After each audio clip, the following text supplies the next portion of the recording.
Muslimin mukminin yang dirahmati oleh Allah Subhanahu wa taala. Maka Nabi juga mengajar kepada Siti Aisyah apabila berdoa kepada Allah, wa as'alukal jannah wa ma yuqarribu ilaiha min qawlin wa amalin wa niyatin wal i'tiqad. Nabi ajarkan kita, ya Allah, ya Tuhan, aku memohon kepadamu ya Allah akan syurga dan segala amalan yang dapat menghampiri aku kepadanya.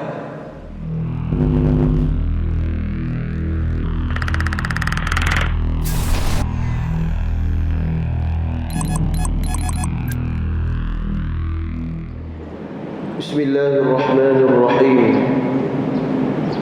Assalamualaikum warahmatullahi wabarakatuh. Alhamdulillah, alhamdulillahi rabbil alamin, wassalatu wassalamu ala ashrafil anbiya'i wal mursalin wa ala alihi wa sahbihi ajma'in. Qala rabbi shrah li sadri wa yassir li amri wahlul 'uqdatam min lisani yafqahu qawli. فقال الله تعالى في كتابه العزيز أعوذ بالله من الشيطان الرجيم إن تعذبهم فإنهم عبادك وإن تغفر لهم فإنك أنت العزيز الحكيم. صدق الله العظيم.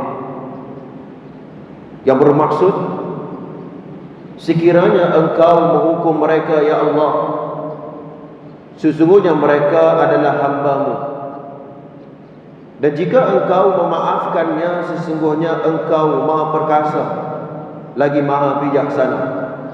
Surah Al-Ma'idah ayat 118.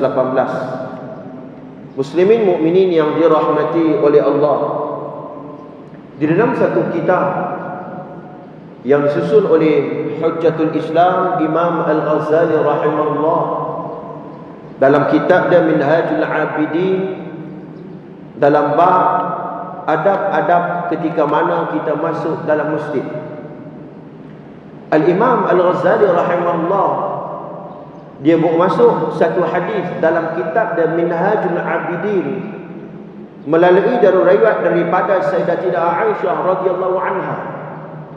Nabi sallallahu alaihi wasallam satu hari Rasulullah ni ajak satu doa kepada isterinya Sayyidatina Aisyah radhiyallahu anha, yang berbunyi, Allahumma inni as'aluka minal khairi kulli ajilihi wa ajilihi ma 'alimtu minhu wa ma lam a'lam wa a'udzu bika min syarri kullihi ajilihi wa ajilihi ma 'alimtu minhu wa ma lam a'lam wa as'aluka al-jannah wa ma yuqarribu ilayha min qawlin wa 'amalin wa niyatin wa i'tiqad wa a'udzu bika minan nar wa ma yuqarribu ilayha min qawlin wa 'amalin wa niyatin wa i'tiqad wa as'aluka min khairi ma salaka minhu 'abduka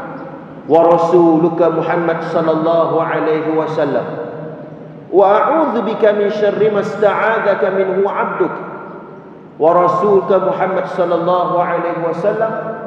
Allahumma wa ma qadaita li min amrin faj'al 'aqibatahu rasyada. Tuan-tuan memang confirm tak sempat tulis. Doa ni panjang. Tuan-tuan merujuk dalam kitab Minhajul Abidin dalam bab adab-adab ketika masuk dalam masjid. Tuan-tuan sekalian, apabila kita perhati doa yang diajar oleh Nabi SAW kepada Sayyidatina Aisyah, apabila kita perhati dan kita renung doa ni tuan-tuan, maka doa ni mengandungi fiqh doa dan juga ad-du'a baina ta'abbud wa ta'lim, iaitu ada nilai keubudian kepada Allah Subhanahu wa taala dan ilmu dalam doa Nabi sallallahu alaihi wasallam. Kita ni bila kita doa ni tuan-tuan, kita nak lepas masalah kita ya. Betul tak? Kita nak bagi lega kita maju. Kita nak anak kita ni dapat serai. Kita nak bagi selesai masalah kita saja. Dalam fiqh doa, kebijaksanaan dalam berdoa, Nabi ajar kepada kita, iaitu doa yang mengandungi ilmu dan nilai keubudian kepada Allah Subhanahu wa taala. Yang bermaksud Allahumma inni as'aluka min khairi kullihi ajilihi wa ajilihi. Ya Allah, ya Tuhan, aku mohon kepadamu ya Allah segala kebaikan di negeri dunia dan di negeri akhirat ini. Nabi ajak ke Siti Aisyah, wahai Aisyah, minta doa pada Allah biar kita ni berjaya, biar kita ni bahagia, biar kita ni seronok dekat dunia dan akhirat. Kita tak mau dekat dunia ni orang pijak kita. Kita tidak mau dekat dunia ni tuan-tuan orang pulau kita, orang buang kita. Kita tidak harga, tidak ada nilai di dunia ini. Jangan. Sebab tu ada nilai ta'lil, ilmu yang ada dalam doa Nabi sallallahu alaihi wasallam. Dekat dunia pun Nabi suruh kita kejar dunia untuk akhirat, bukan kejar dunia untuk habuan dunia. Begitu juga tuan-tuan sekalian, Nabi sebut wa'udzubika min syarri masta'adzak. Ya. Wa'udzubika min syarri kullihi ajilihi wa ajilihi ma 'alimtu minhu wa ma lam a'lam. Nabi SAW ajar, dan aku berlindung denganmu ya Allah daripada segala kejahatan di dunia dan juga akhirat. Kita tak mau tuan-tuan kita susah kat dunia ni. Kita tak mau kejahatan yang kita melakukan di muka bumi Allah ni. Kita minta lindung daripada Allah, ista'iz billah, kejahatan daripada melakukan di dunia, apatah lagi di akhirat. Sama ada kata Nabi SAW, ma'alimtu minhu wa ma lam a'lam. Sama ada aku tahu ataupun sama ada aku tidak tahu. Tuan-tuan, ada satu perbuatan yang kita buat seolah-olah nampak benda tu baik, tapi sebenarnya di sisi agama, di sisi syarak tuan-tuan, kita telah tertipu dengan belitan syaitan. Jadi insya-Allah tuan-tuan, pada pagi subuh ini dan bermula pada hari ini tuan-tuan sekalian, insya-Allah saya akan membaca satu kitab yang disusun oleh Al-Imam Ibnu Jauzi rahimahullah, yang nama kitab ni Talbisul Iblis. Dan pada pertemuan yang lepas saya dah baca dah, tapi saya cubit sikit. Jadi saya duk fikir lebih baik saya mula daripada awal. Kita pergi satu muka surat ke satu muka surat, kita belajar tuan-tuan macam mana dengan liciknya tipu daya iblis itu, dan kita mohon kepada Allah supaya kita jauh daripada ajakan dan talbisul iblis ini insya-Allah. Muslimin mukminin yang dirahmati oleh Allah Subhanahu wa taala, maka Nabi juga mengajar kepada Siti Aisyah apabila berdoa kepada Allah, wa as'alukal jannah wa ma yuqarribu ilaiha min qawlin wa amalin wa niyatin wal i'tiqad. Nabi ajarkan kita, ya Allah, ya Tuhan, aku memohon kepadamu ya Allah akan syurga dan segala amalan yang dapat menghampiri aku kepadanya. Nabi suruh kita minta syurga. Nabi suruh kalau nak minta syurga yang paling tinggi martabatnya. Ya, Jannatul Firdaus. Ya, iaitu syurga yang paling tinggi. Ini Nabi ajar. Ya, dan dari sudut apa? Ya Allah, aku mohon supaya dekatkan aku dengan syurga dari sudut perbuatan perkataanku. Min qaulin. Ya, ada orang yang masuk syurga disebabkan perkataan-perkataan yang dia pilih dalam hidup dia. Ada orang lagu tu, dia nak cakap, dia fikir dulu. Ya, sebelum dia sampaikan kepada manusia, dia fikir, aku cakap ni dapat manfaat akhirat ke ataupun dapat mudarat akhirat. Jangan main sedap mulut, cakap saja. Orang Islam sebelum dia bercakap, dia fikir dulu. Ya, muslimin mukminin yang dirahmati oleh Allah, ya Allah, dekatkan aku ya dengan syurga melalui percakapanku. Ada orang yang ada kemahiran khutabah, menyampaikan ilmu, menyampaikan benda-benda yang baik kepada manusia, kepada umat. Dan ini pernah disebut oleh Ali At-Tantawi, ya, dalam kitabnya, seorang tokoh ulama di bumi Palestin. Dia pernah menulis, tuan-tuan sekalian, dia mengatakan bahawa aku ni Allah berikan nikmat kemahiran dalam menulis. Bila bab menulis, insya-Allah aku boleh buat.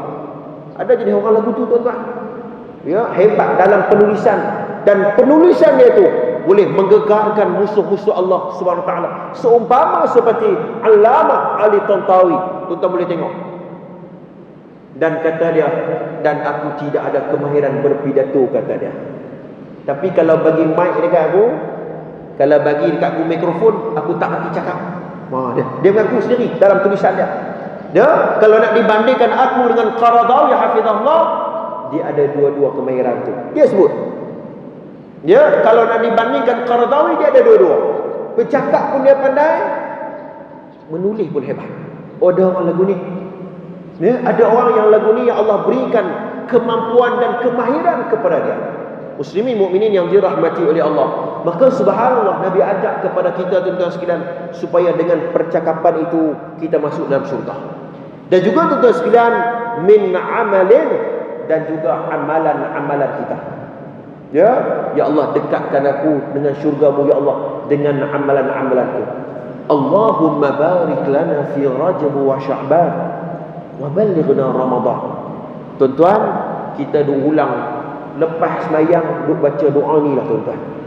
Supaya apa, tuan-tuan? Ya Allah, sempatkanlah aku ya Allah untuk sampai pada bulan Ramadan al-Mubarak. Tuan-tuan, tahun lepas, 2 tahun lepas, 3 tahun lepas, kita duk baca doa ni. Tapi tengok-tengok bila masuk Ramadan, tuan-tuan, Allah tarik sahabat kita, Allah ambil nyawa dia. Tak ada dah ibadat sekali dengan dia. Yang dulunya kita iftar sekali dengan dia.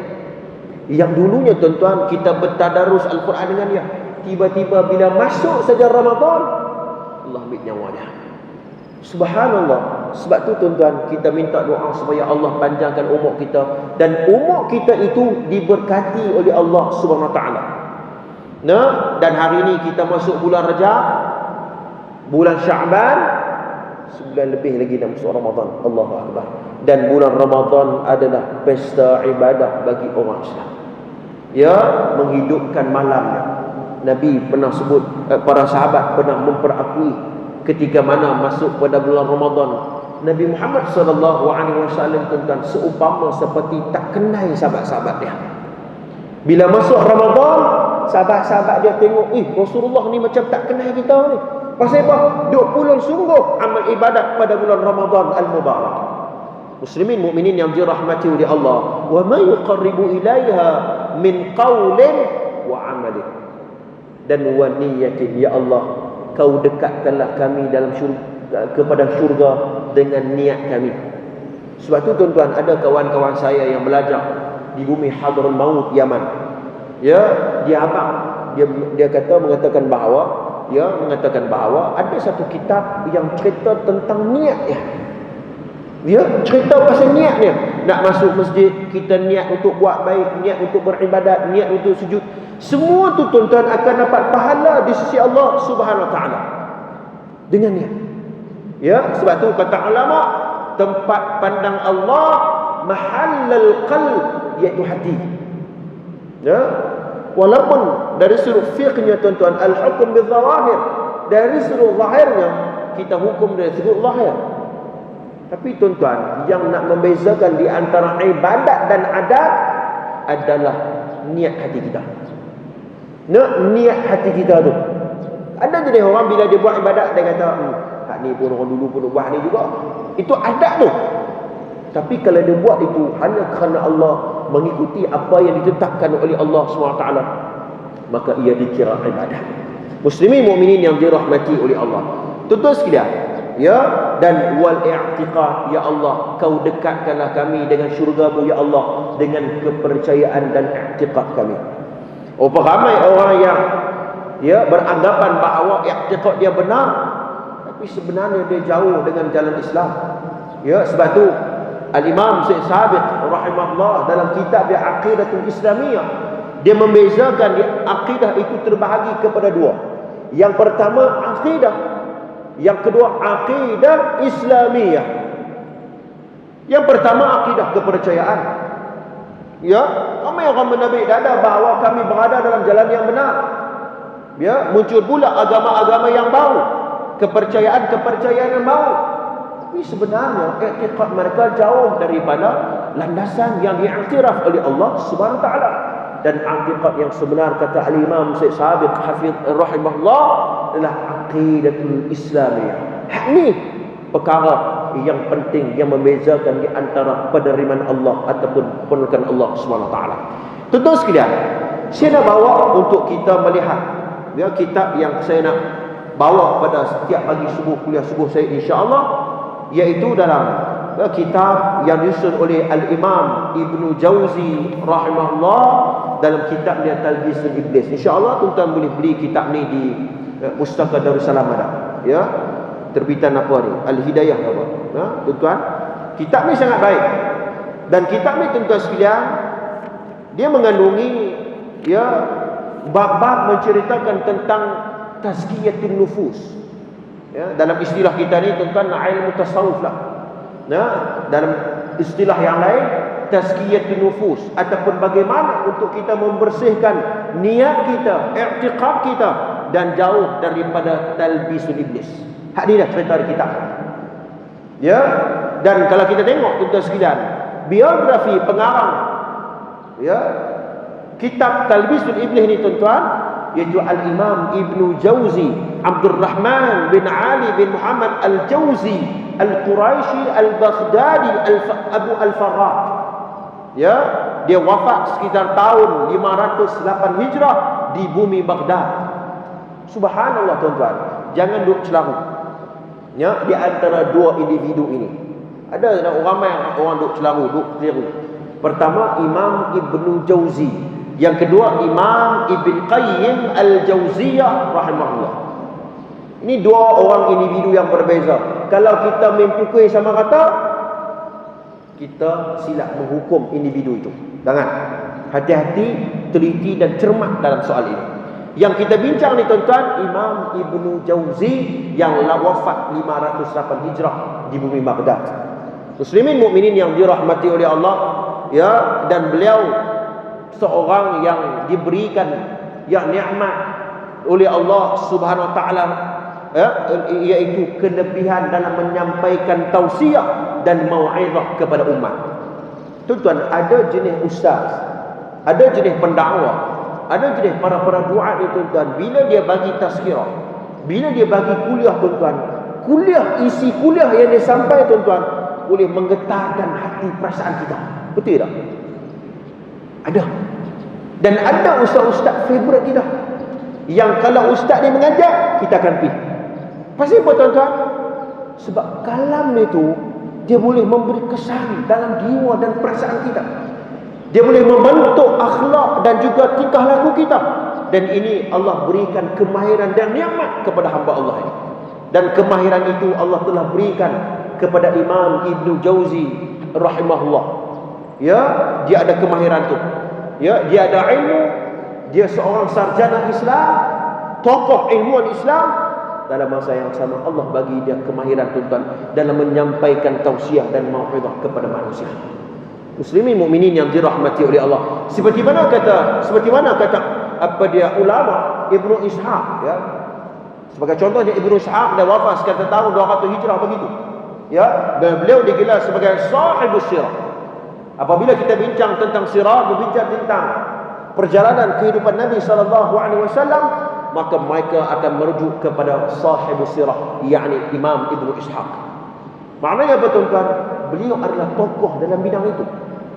Ya, begitu juga tokoh dalam menyampaikan tausiah dan mau'izah ini adalah pada malam ni, pada pagi subuh ini tuan-tuan, iaitu Imam Ibnu Jauzi rahimahullah. Dan banyak beliau mengarang kitab-kitab, ya, antara ini sebagai mukadimah pada pagi subuh ini. InsyaAllah pada pertemuan akan datang kita akan masuk pada bab yang baru insyaAllah. Ya, banyak kitab-kitab yang disusun tuan-tuan. Di antara kita nak tahu bagaimana kesarjanaan seseorang ulama, kita akan tengok bagaimana hasil tingginya penulisan ilmiah yang dia tinggalkan. Hak tu tuan-tuan. Satu orang yang buat PhD, orang yang buat master ni tuan-tuan sekalian, dia kena tulis. Bila tulis, hang jangan buat main-main dengan tulisan hang. Ya, kalau hang nak ambil rujukan, hang kena tengok rujukan mana yang ambil boleh dipertikaikan. Ya, kalau ambil pun rujukan yang sekunder, yang orang dah ambil dah, dan belum tentu rujukan itu tepat ataupun tidak tuan-tuan, boleh dikritik tuan-tuan sekalian, boleh dianalisis tuan-tuan sekalian rujukan itu.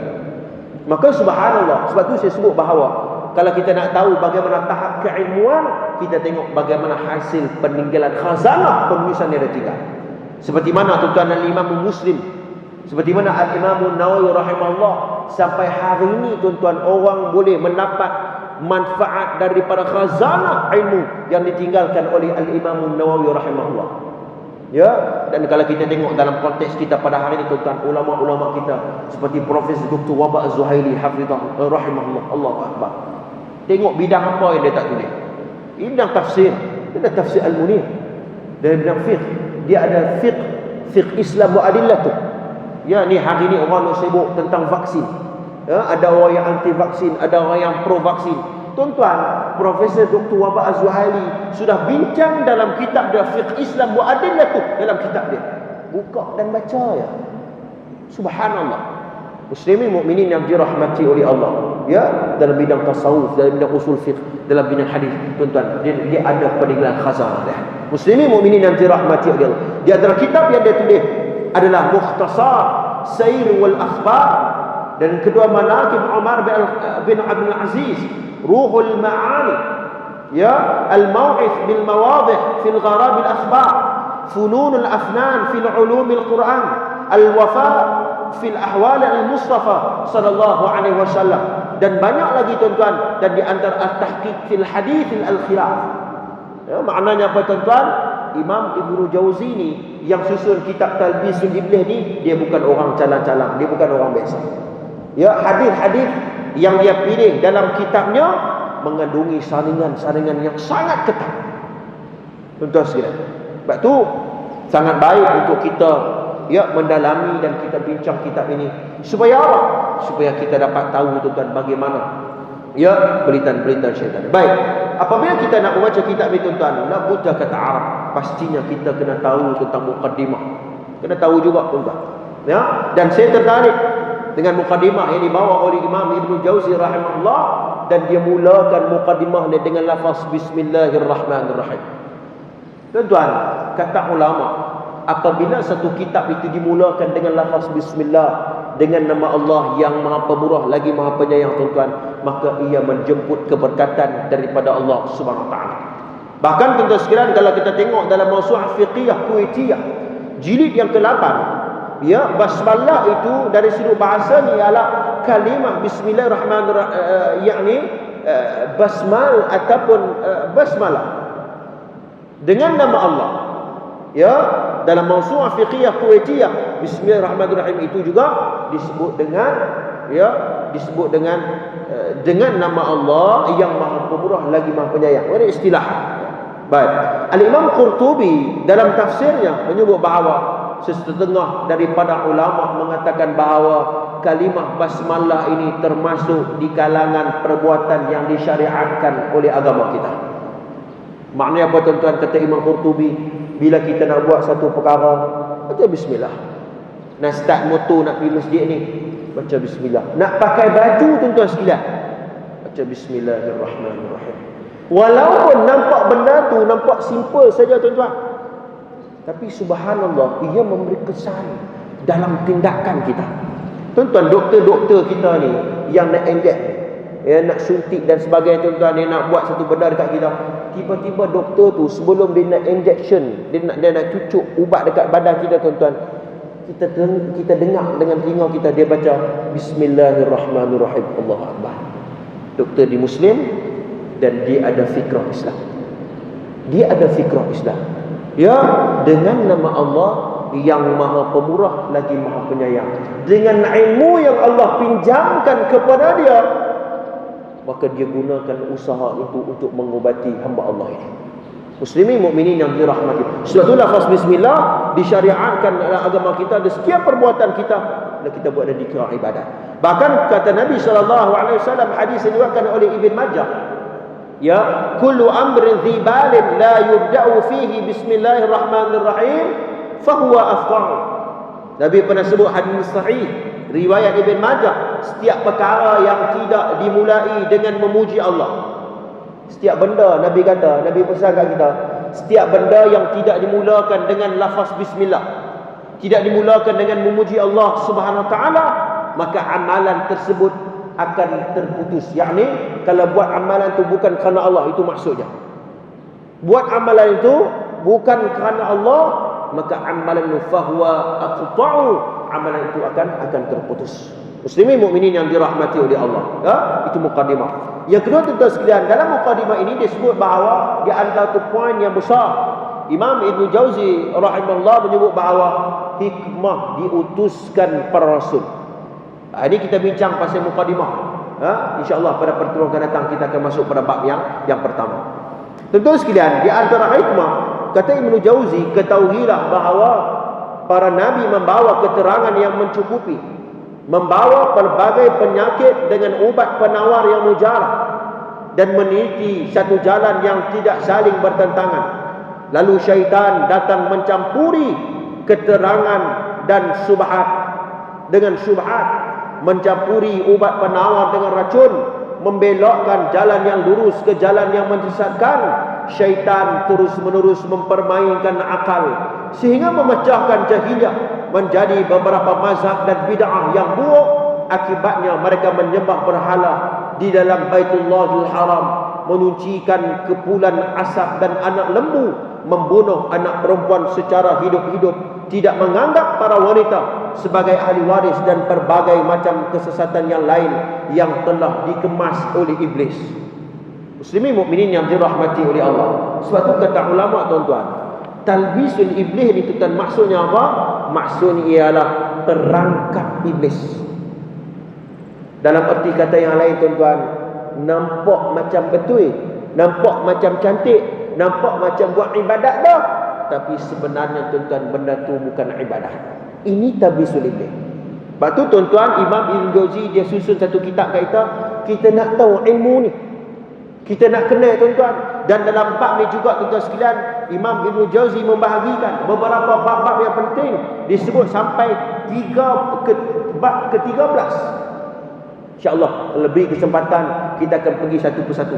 Dan di antara babnya, tuan-tuan sekalian, pertama, bab yang pertama cerita tentang kepentingan kita beriktikad dengan ahli sunnah wal jamaah. Ya, sebelum kita nak lawan, kita nak tahu bagaimana iblis tipu daya kita, ya, yang sangat licik itu, kita kena tanam dalam jiwa dan i'tiqad kita dengan aqidatul Islamiyah, dengan akidah yang sahihah. Itu dulu yang pertama. Ya, dan yang kedua, tuan-tuan, cerita tentang bagaimana celaan terhadap ahli bid'ah. Yang ketiga tentang waspada musuh iblis, dan juga dalam bab yang keenam, tuan-tuan, seronok bagaimana, tuan-tuan, orang yang menuntut ilmu pun tidak terlepas daripada belitan syaitan. Allahu Akbar. Orang hakiki mengaji ni, orang yang tiap malam ni, tuan-tuan, penuh jadual dia pergi mengaji, tapi kena juga tipu daya dekat iblis. Jadi kita nak tahu, kita nak mengaji, tuan-tuan, nak ilmu, macam mana iblis ni dia cuba talbis, ya, kepada orang yang sedang menuntut ilmu. Begitu juga, tuan-tuan, kepada ahli ibadat.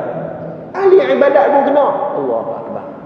Ya, pagi dengan qiyamulainya, dengan Qurannya, dengan zikirnya, ya, dengan ibadat, dengan duhanya, pun tidak terlepas dengan tipu daya iblis. Dan juga para ulama, Imam Ibn Jauzi menyebut bahawa tipu daya iblis terhadap ahli zuhud, seperti dan juga tokoh-tokoh sufi, orang-orang awam, dan juga orang yang ada kedudukan yang tinggi di kalangan masyarakat. Maknanya orang yang ada jawatan, dia rasa hebat sangat dah jawatan tu, tapi sebenarnya, tuan-tuan, itu adalah tipu daya iblis. Jadi insya-Allah pada pertemuan akan datang, tuan-tuan, dah 7.30, insya-Allah di pertemuan akan datang, insya-Allah kita akan, ya, membincangkan bab secara khusus bagaimana, tuan-tuan, tipu daya iblis yang sangat licik ini dengan bab yang seterusnya. Dan Nabi SAW, ya, di antara rasul untuk menyelamatkan kita. Dan tuan-tuan sekalian, saya nak tutup satu doa yang pernah diajar oleh Al-Imam Al-Ghazali rahimahullah. Dan doa ini tuan-tuan sekalian pernah diungkapkan oleh Nabi Isa alaihi wassalatu wassalam, yang berbunyi, ya Allahumma inni asbahtu la astati'u daf'a ma akrah. Doa ni tuan-tuan sekalian, sebab tu doa ni ad-du'aul ibadah. Ya, doa ni tuan-tuan, daf'ul mudarrah. Supaya apa? Supaya kita jauh daripada mudarat. Dan di antara mudarat yang terbesar adalah mudarat tipu daya iblis. Kita minta doa tu. Ya Allah ya Tuhan, ya Allah ya Tuhan, sesungguhnya jadikanlah aku tidak dapat menolak apa yang aku membencikan akan dia. Muslimin mukminin yang dirahmati oleh Allah. Sebab tu kita minta doa supaya Allah ni tuan-tuan, kita benda-benda yang kita tak suka ni tuan-tuan sekalian, padahal benda tu kadang-kadang benda itu baik untuk kita. Ya, dan belum tentu benda yang kita suka itu benda itu baik untuk kita. Maka subhanallah, wala faqirun afqaru minni ilaik wala ghaniyul aghna mika anni. Doa Nabi Isa alaihi wassalatu wassalam, ya, maka tidak ada orang yang fakir yang lebih fakir daripada aku, dan tidak ada orang yang kaya yang lebih kaya daripadamu ya Allah. Tuan, doa Nabi Isa alaihissalam bagaimana kemudian dan penghambaan kepada Allah Subhanahu wa taala. Itu di antara kebijaksanaan dalam berdoa kepada Allah. Doalah tadarru'an wa khufyah, doa dengan penuh khusyuk dan penuh dengan takut kepada Allah Subhanahu wa taala. Ini adab dan kebijaksanaan doa. Dan begitu juga dengan wala taj'al musibati fi dini wala taj'alid dunya akbar hammi. Ini tuan-tuan, penutup doa bagi kuliah subuh saya pada pagi ini. Tuan-tuan, doa Nabi Isa alaihissalam, wala taj'al musibati fi dini. Ya Allah ya Tuhan, janganlah engkau menjadikan musibah terhadapku kepada agamaku sendiri. Maknanya apa tuan-tuan sekalian? Jangan aku ni timpa musibah terhadap agamaku. Maknanya aku tak penting langsung tengok agama ni dalam hidup ni. Ya, pilih jalan selain daripada Islam. Pilih jalan keluar selain daripada Islam. Jangan kita minta perlindungan daripada Allah. Ya, wala taj'alid dunya akbar hammi, dan jangan kau besarkan dunia dalam cita-citaku ya Allah. Muslimin mukminin yang dirahmati oleh Allah, tidak ada benda yang lebih besar melalui cinta kepada dia. Ini di antara perkara yang iblis sangat suka kepada hamba Allah Subhanahu wa taala. Iblis juga suka tuan-tuan. Cinta dunia itu tingkat yang paling tinggi belitan syaitan. Muslimin mukminin yang dirahmati oleh Allah, tuan-tuan sekalian, insya-Allah ya pada pertemuan akan datang kita akan masuk satu bab yang baru, iaitu bab yang pertama cerita tentang bagaimana kepentingan untuk kita beriktikad dengan mengikuti jamaah al-sunnah wal jamaah. Mudah-mudahan perkongsian tazkirah saya pada pagi ini memberi manfaat yang banyak kepada kita. Aqulu qawli hadza wa astaghfirullahal azim li wa lakum. Assalamualaikum warahmatullahi wabarakatuh. أعوذ بالله من الشيطان الرجيم. بسم الله الرحمن الرحيم. الحمد لله رب العالمين، والصلاة والسلام على أشرف الأنبياء والمرسلين وعلى آله وصحبه أجمعين. اللهم إنا نسألك الهدى والتقى والعفاف والغنى. اللهم أعنا على ذكرك وشكرك وحسن عبادتك. وصلى الله على سيدنا محمد وعلى آله وصحبه أجمعين، والحمد لله رب العالمين.